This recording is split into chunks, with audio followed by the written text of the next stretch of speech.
This is James Taylor, and you're listening to The Creative Life. The Creative Life podcast is a show created for you, the creative. If you're looking for inspiration, motivation, and advice while at home, at work, or on your daily commute, then this show is for you. Each episode brings you a successful creative, whether that's a musician, writer, artist, designer, performer, educator, or creative entrepreneur. They share their journey, their successes, their failures, their creative process, their insights, and much, much more. This episode is sponsored by C-School, the online school for creativity training. If you'd like to unleash your creative potential and access a free Creativity Blueprint training series, then just head over to c.school. That's www.c.school for your free training series. In today's episode, I speak with author and speaker Daniel Burrus, and we talk about exponential innovation, the Anticipatory Organization, and why hope is not a strategy. Enjoy this episode. Hey, it's James Taylor here, and I'm delighted today to be joined by Daniel Burrus. Daniel is considered one of the world's leading futurists on global trends and innovation. The New York Times have referred to him as one of the top 3 business gurus in the highest demand as a speaker. He is the author of 7 books, including the New York Times and Wall Street Journal bestseller Flash Foresight, as well as the international bestseller Technotrends. His latest book is called The Anticipatory Organization: Turn Disruption and Change into Opportunity and Advantage. And it's my great pleasure to have Daniel joining us today. So welcome, Daniel. Hey, thank you. It's a pleasure to be with you. So share with our listeners what's going on in your world just now. Well, I have launched, again, this is book number 7 for me, and they are all really helping people to shape the future. And I do that by helping people learn how to separate what I call hard trends. Those are the trends that will happen, from soft trends. Those are the things that might happen, and use that as a powerful tool to drive innovation and positive change. And by the way, positive disruption, which is interesting. Let me just take an angle on that. Most people think disruption is negative, and the reason for that is because it happens to you, and you have to react. That's why agility has been a popular strategy, because agility is reacting quickly to a problem that occurs or a disruption that occurs. But the disruptor is creating the disruption. It's not negative for them. And what I'm doing in my new book is talking about how actually disruption is a choice. You can be the disruptor or the disrupted, and you can drive positive innovation and change when you can get a better handle on where the future is going. I saw an infographic recently. It was talking about technological innovation and changes over the centuries, and it looked at things like the steam engine and the car and different things, and many of those took many years to change, and for that disruption to really be felt. It feels like today that the pace of disruption and change is just going at a really fast clip as well. Is that kind of what you find in terms of the work that you do? Absolutely. As a matter of fact, it is accelerating at a predictable and exponential rate. I said predictable because back when I started Burrus Research, and I think you might know I've started 6 companies over the years. That's my primary company. That was back in 1983. And I came across what I called the 3 digital accelerators. The one I came across, one of those 3, was Moore's Law. And most of us know Moore's Law today. Processing power in a computer chip doubles every 18 months as the price drops in half. And doubling does not create a straight line. It creates a arcing, almost a hockey stick looking line of growth and change. So it took a long time in the 80s for computers to get more powerful, in the 90s, but today, wow, it's now a big deal. The other 2 digital accelerators were bandwidth. Some of us might remember the 512K modem and how slow that was compared to today, as well as storage. And you might remember my first computer didn't even have a hard disk drive. And today, you got a flash drive that is bigger than the drive in your laptop just a couple of years ago. My point being that we're no longer in a period of change. We've all entered a period of true transformation. And people will say that they're transforming a process or a product or a service, but reality is most of them are just changing it. For example, the BlackBerry what BlackBerry did, research in motion, was they changed the use of our cell phones by adding email. But Apple transformed it by turning it into a camera and a video and a television set and everything else. So transformation is very different from change, and we're now entering this new phase of transformation, which means for those of us that know and love creativity and love to drive innovation and create a better future, this is your era. And I think most of your listeners of this show are interested in creativity and innovation. Well, this is really the beginning of rapid, amazing creativity, where we can do things that were impossible just a couple of years ago. And I know one of those trends. I was reading an article. You're talking about the big trends for this year. For example, the things we're going to be noticing a lot more. One of those was artificial intelligence, and talking about AI. And that seems to be that's kind of followed that hockey stick. Where AI's been around for a relatively long time, but it never had the big data to be able to feed it, to be able to kind of create some of the things that we're seeing now.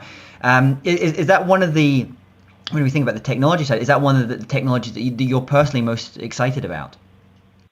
Well, I'm excited about a lot of technology, as you might guess, because I'm a technology researcher. And again, before starting the 6 companies that I started, I taught biology and physics. So you might know I definitely am excited about the tools that we can use to shape the future.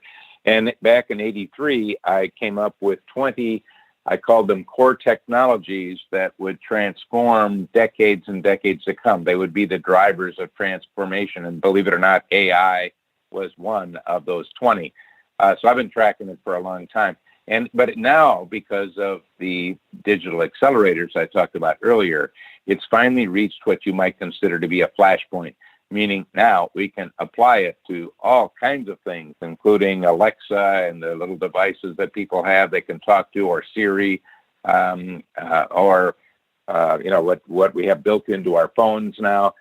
Google is doing it, and that's just the beginning.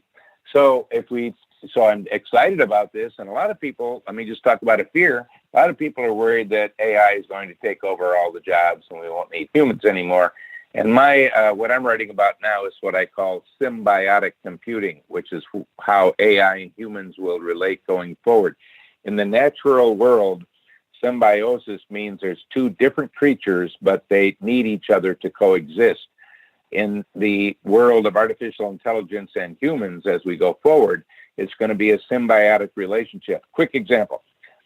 Watson is IBM's AI, and Watson right now knows more about oncology than any oncologist. So if you or a loved one had cancer, I'm going to give you 3 choices. You get a really good oncologist, choice A. Choice B, all you get is Watson, the supercomputer, that's it, no human. And choice 3 is you get a really good oncologist that has access to Watson. That is symbiotic computing.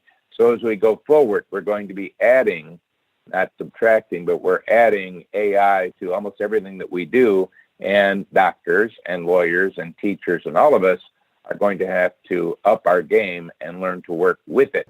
I think that's such an exciting concept. Especially someone listening to this just now maybe is worried about what AI might bring. I was recently reading Gary Kasparov's book. Obviously beaten by IBM. That was a big change that happened in the world of chess as well. But he was talking that actually the ones that are winning now are, you talk about, they're kind of symbiotic computers. They're human chess players with an AI come together. And he talks about it. The Greek mythical ideas of those creatures that were half man, half beast, really. And he said he felt that where the really exciting things in terms of development could be going on just now is how you create that symbiosis. The tools, and as humans, I think about even myself as a speaker, looking at how I can use things like IBM Watson to analyze my keynotes. And there's a number of, I know, speakers that are starting to do that just now as well. So I actually think it's an incredibly exciting time just now for us as the human beings. This is this incredible tool that we're going to get access to. Yeah, exactly. And Let me tell you why I wrote my latest book, and also I think why it's already, even though it's only been out a couple of months, has been a bestseller and on Amazon and other places. And that is, I'm trying to teach people a new competency. And that it's something you didn't need in the past because change was just change. Now we're in transformation. And that is, the new competency is learning how to anticipate. Because if all we are is agile, which is reacting quickly to a problem after it occurs, reacting quickly to a disruption after it disrupts, you're going to be in trouble because change is accelerating. So what I'm teaching people how to do is how to anticipate problems before you have them so you can pre-solve them and not have them in the first place. How to anticipate disruptions before they disrupt so that you can turn disruption and change into an advantage, and how we can drive innovation with low risk, not high risk, because big jumps in innovation always required a lot of risk.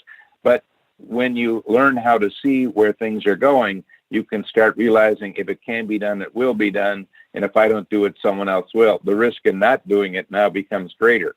So this is a way to see what will do it. And really the core of it is separating what I call hard trends. Those are the trends that will happen for sure, guaranteed. They're based on future facts, and you can see them coming when you learn how, versus soft trends, which are based on assumptions about the future. And unfortunately, a lot of people think and treat things as a fact when in reality it's not. It's an assumption. And by the way, James, let me give our listeners a quick example so this becomes real for them.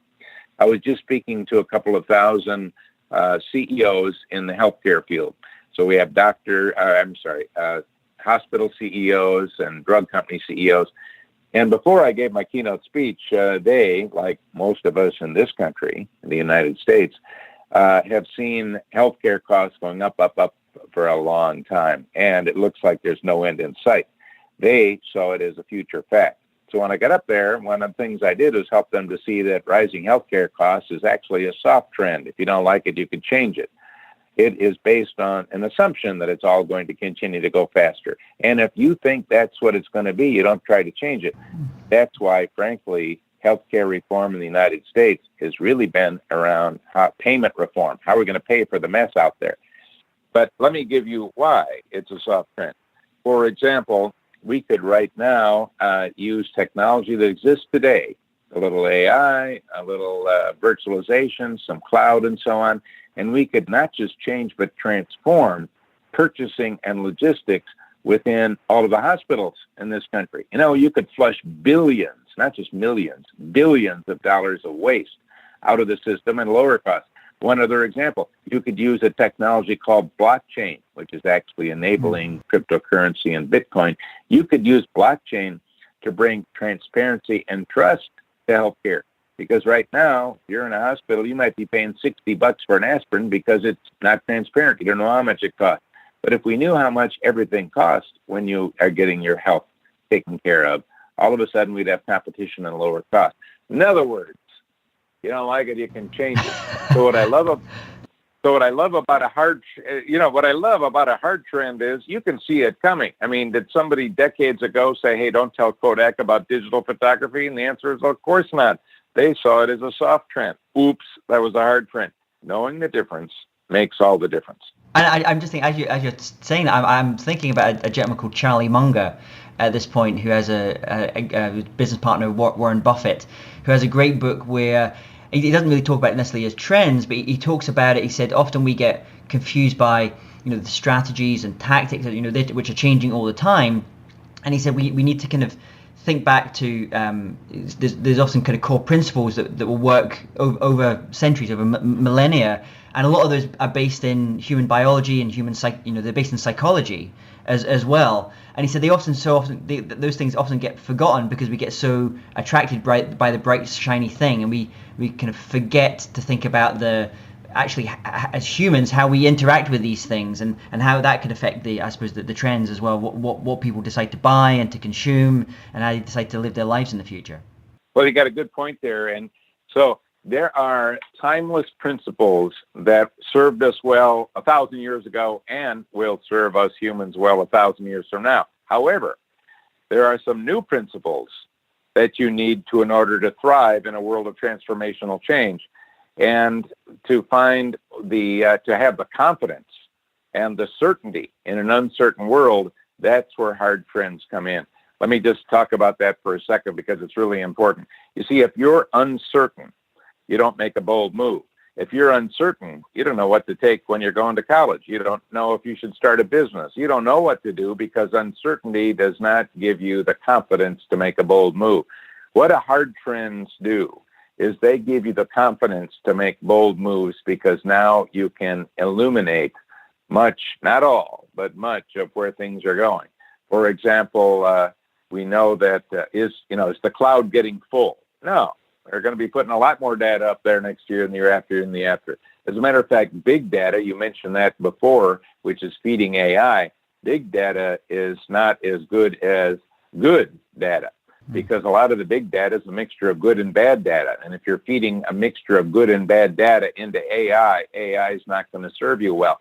So that's a problem that you could actually pre-solve or just live it out. So you can use all of these tools. So there's three categories of hard trends since we're talking about certainty in an uncertain world and the power of that, especially when it comes to creativity and innovation. And the three categories of hard trends are technology, amazingly predictable. Again, if you look at my 7 books, which have been bestsellers, and if you look at the thousands of articles I've written, you'll see over 30 years, it's amazingly predictable. Secondly, demographics. For example, there's 78 million baby boomers. Hard trend. They're not going to get younger. They're going to continue to get older. And there's a lot of opportunities that we can see ahead, as well as problems we could pre-solve. And the third category is probably less obvious to many, and that is government regulation. And that creates some amazing certainty. Again, you can't predict it all, but we can predict a lot. Quick example. Right now, we've got an administration in the United States that doesn't like regulations, but yet, will we have more regulations around cybersecurity? And the answer is yes. Why? Because there are some hard trends at play that can't be denied, even if you don't like them. So you can't predict everything, but it's amazing how much you can predict, how much certainty you can find. And that is why the subtitle of my new book, The Anticipatory Organization, is Turn Disruption and Change into Opportunity and Advantage. And one of the other phrases that you use in the book as well, you talk about everyday innovations. There's this phrase, everyday innovation. How's that different from maybe innovation as we think of it? Yeah, I think there's a lot of books and a lot of people have been talking about innovation for decades. But in most organizations, there's only a few people doing the real innovating, and then the rest of us kind of react and respond to it. In this case, I'm addressing in the book 2 areas of innovation that are not normally covered at all. One of them is what I call everyday innovation, and that is how to do inventive solutions to everyday problems. It actually gives you the tools for that. It shows you how to predict problems, even if you're a receptionist, like we mentioned hospitals, at a hospital, how you can predict problems before they happen, and as an individual, pre-solve them so you don't have them. I mean, how many times have our listeners said to themselves, I knew that was going to happen? And I would say, well, then why did you let it? And then the other kind of innovation that I talk about in the book is exponential, giant leaps of innovation. But in this case, because you're using the certainty of hard trends, you can take a giant leap and do it with low risk. So I'm addressing those 2 areas that are not addressed. Matter of fact, I'm going to tell your listeners right now something. This book is so powerful. People are loving it so much. Here's what I'm going to do, something I don't think you've ever had an author do. I'm going to give every one of your listeners a free, get this, hardcover copy of the book. I'm going to give you a free hardcover copy right now. Wow. Every listener. And by the way, the reason I'm doing that is because really good books will sell more books. So you're going to end up loving it and telling a friend, and I'll do fine. Here's how you get it. It's a free hardcover copy. You're going to have to pay a couple of bucks for shipping, but it's not a profit center. It's really, really giving you this book. You go to theaobook.com and get your copy. So now, what am I doing? I'm saying I believe in this book so much and the power of it. I'm giving it to you because I know you're going to love it. I just talked to a guy at the big drug company I was working with, one of the executives. He said he's read it like 15 times because it's all underlined and he's using it all the time. It's become like a guide for him. I love that, by the way, as an author. That's how you know it's a good book, when you see the marginalia. Well, that's incredibly kind of you. So we'll have that link here on the notes page so people can go and get that book. So thank you, Daniel, for giving that to everyone as well. And I'm interested. We talk a lot here on the show about creativity, and what from your perspective, how do you see how are creativity and innovation linked? Where does one start and the other one end, or are they just part of a continuum? What is the relationship between creativity and innovation? Well, innovation is, first of all, I would define innovation as applied creativity. Okay. So because you're taking a creative process and applying it and creating an innovation that, by the way, then is something you can sell or do or market or use to transform. So in this case, in the book, I actually address that because, the problem is a lot of people say, well, go be creative. But, how do you do that? So I've got a lot in there on that. I'll give you an example. One of the principles I teach to be more creative is the skip it principle. And the skip it principle shows you how to take your problems and how to skip them and or find a better solution. I'll give you a quick example. There was a major hotel chain, and they built a bunch of new hotels around the country, and everyone was complaining about the slow elevators. Everybody in every location was complaining about the slow elevators, and they were looking at the cost of fixing that, which was going to be quite substantial because they had a lot of new hotels, until they realized and read this principle, and they realized, you know what, we could skip that problem altogether. But what did they end up doing when they applied the skip it principle? They put a mirror right next to every elevator in every floor.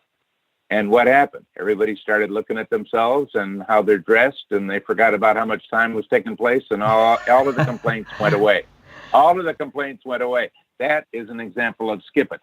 And I could give you countless examples. Well, actually, I did. That's why I'm giving you the book. Yeah. It's in there. Let me give you one more very fast one. I know we don't have a lot of time, but just to show you the richness of what I've got here for you. Another one is opposites work better. So when you take a problem or anything, an issue, a concern, and you look in the opposite direction, and I teach you how to do that, you can see amazing opportunities and ways of innovating.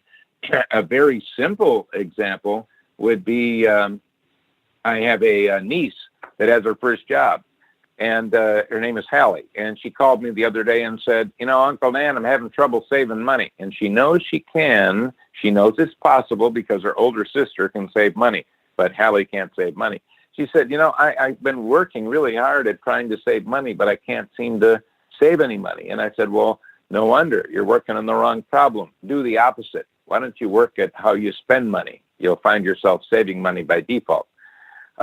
See, the problem really was she didn't know how to spend correctly. That's actually I mentioned Charlie Munger, Warren Buffett's business partner, and actually one of the expressions he used, the principles, is invert, always invert, which is the idea of going the opposite, going backwards sometimes. Yeah, and I think the reason that my books have done so well is that I'm really a storyteller at heart. I think that's why I've done well speaking and so on.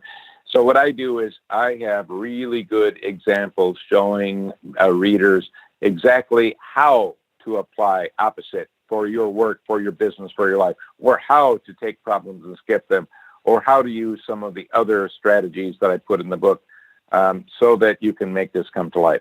And I'm fascinated. I mean, you travel all around the world speaking, companies bring you in, organizations bring you in to talk about trends and innovation. Where do you go for your inspiration? Where do you go to, in terms of finding new ideas, and how do you go about kind of developing those ideas once you have maybe a kernel of something there? Well, I read things that most people would find boring. You remember I taught biology and physics at one time. So I'm reading about all of the latest discoveries in genetics and robotics and artificial intelligence and new nanomaterials. I'm constantly reading research, because my mind is naturally creative. That's why I've been able to, out of the 6 companies I started, 5 were profitable in the first year, 4 were national leaders in the first year. They all were very innovative doing things. So what I am is I'm kind of naturally that way. And because I'm a teacher at heart, what I do is I like to teach people how to do that. So I get my inspiration from all of these new innovations, and then I look at how to creatively apply them.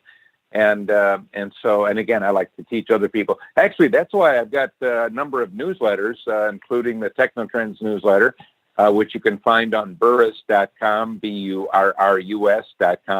That's been around for over 30 years and has hundreds of thousands of subscribers.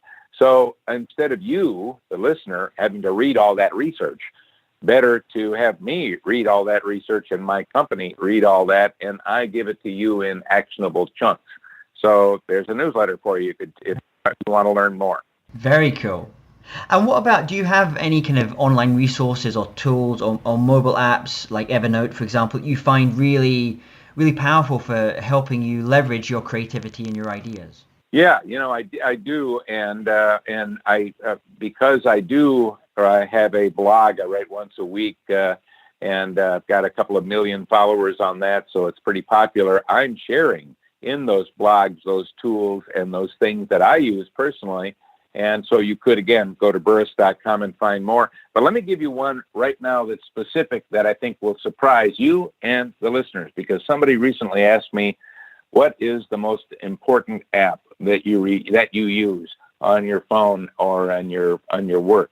And here's what it is. You know what it is? My calendar. And here's why my calendar is so important. Because if I'm going to be writing a book, if I'm going to have some time to unplug from all the chaos and plug into the future, and if I'm going to have time to really be creative, I can't be busy. Because today you can busy yourself right out of business. You're not going to exercise. You're not going to have fun. And by the way, I'm not going to be playing my guitar and having some other things that I like to do.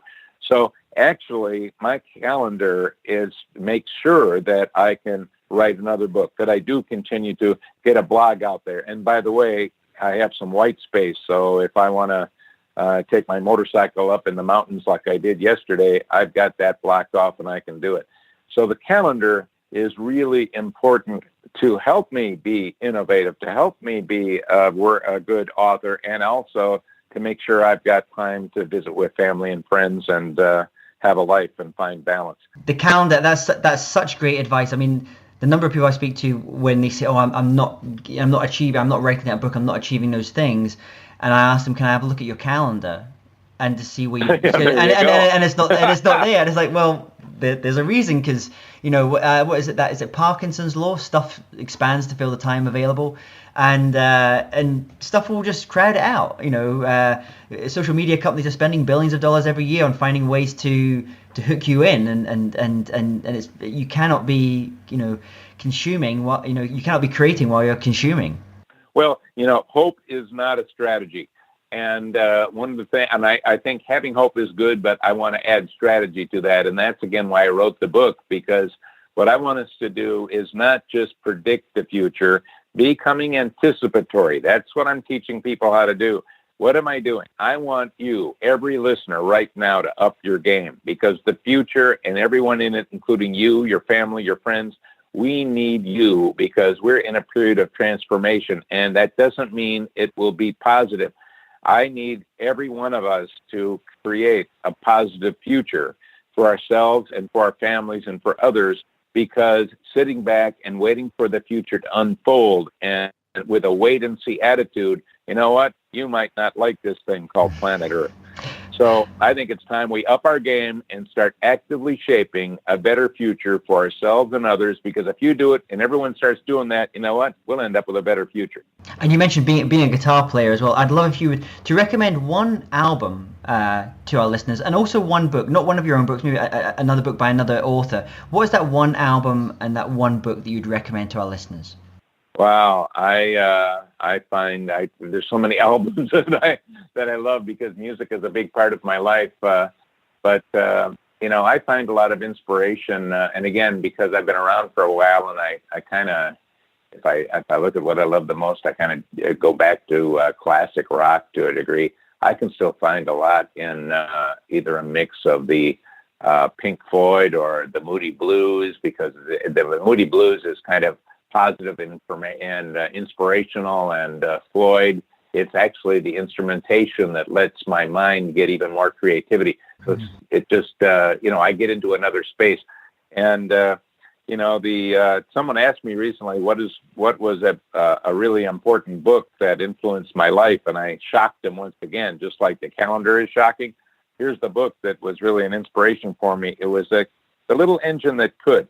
It was a little kid's book. I remember reading that when I was a little kid. It's probably the only little kid's book that I remember. But if you remember in that book, it went from I think I can to I know I can.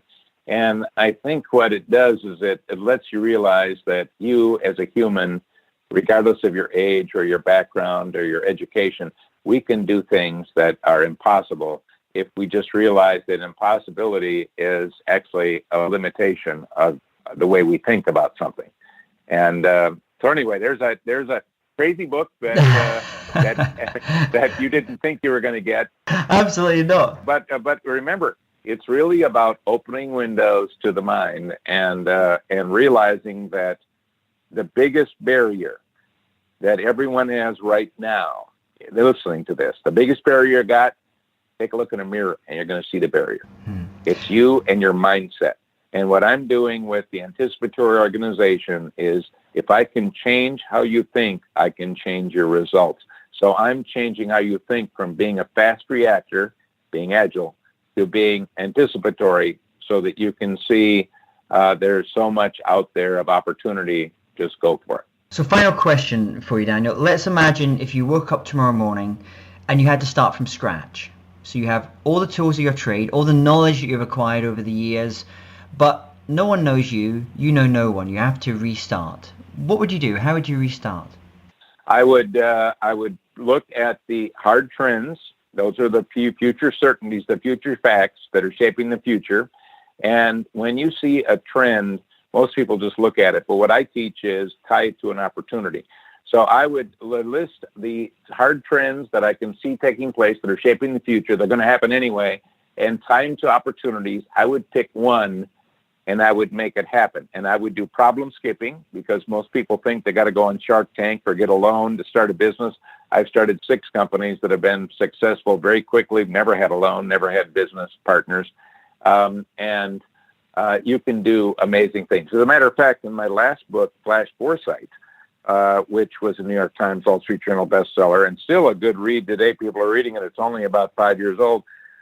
When I wrote that book, I used the principles in the book to start a company with no money and no employees, and it took 6 months to be able to generate $1.1 million a month in recurring revenue with no employees and no investments. And I talk about how to do that, both in that book and in this book.